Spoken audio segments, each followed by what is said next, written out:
This is the ability for the executive branch to literally seize power, storm into the offices of an agency that they hate, and shut it down operationally. That's not our system of government. And that's why we're going to be fighting all night about this issue. Democrats have been holding the floor on the U.S. Senate all day today. They started at 2:17 p.m. Eastern Time. This is a live look at the Senate floor right now, where Virginia Senator Tim Kaine is taking his term at the podium. But it has been all day. They have not given up the floor.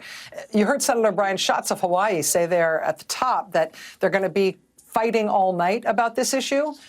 The issue, as they're defining it, is a guy named Russell Vought, who's Trump's nominee for White House budget director. Vought is the chief proponent of the theory that Donald Trump can essentially eliminate Congress's role in the U.S. government and defund anything they say to do on his own say-so, even though that's not how the U.S. government works.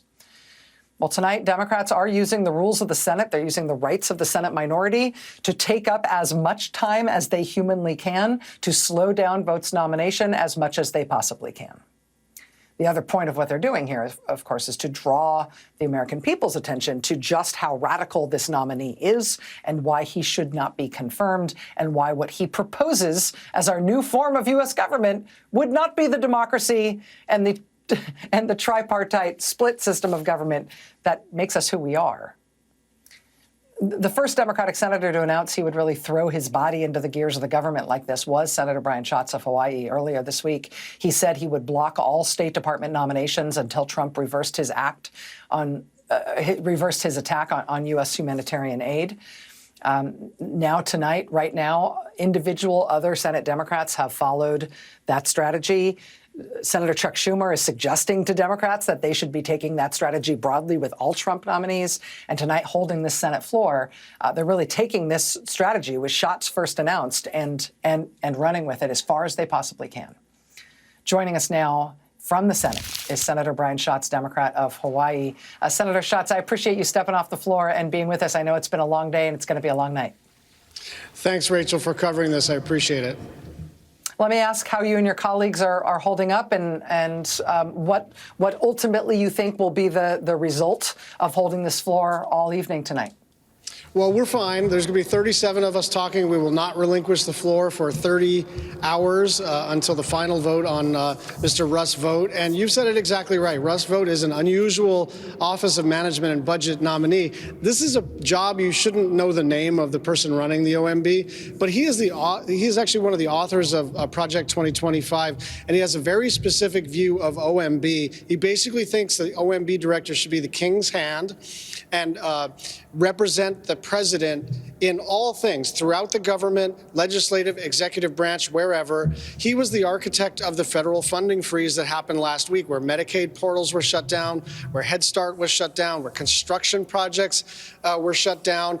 And he's got a lot more ideas for the American people, and none of them are good. He also basically views laws as optional. We pass an appropriations bill, and then he thinks that he gets to just say, well, Donald Trump doesn't like it, so we're going to shutter that agency. Look, if you don't like a particular part of the federal government, there is a way to change the federal government, and it's through your elected representatives in Congress. And I don't mean to be so fussy about these kinds of things, but this is the American system of democracy. So there's two problems with Russ Vought. One is that what he proposes to do and what they have already done is illegal. And the other is that what they are doing is already harming people across the country.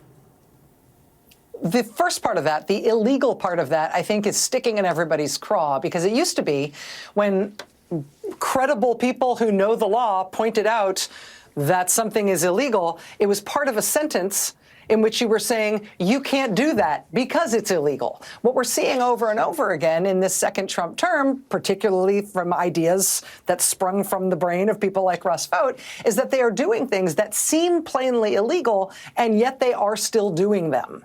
I think the frustration and the exasperation of the American people on that front is that I think we all thought that the law would stop them, would sort of enjoin them from doing things that are against the law.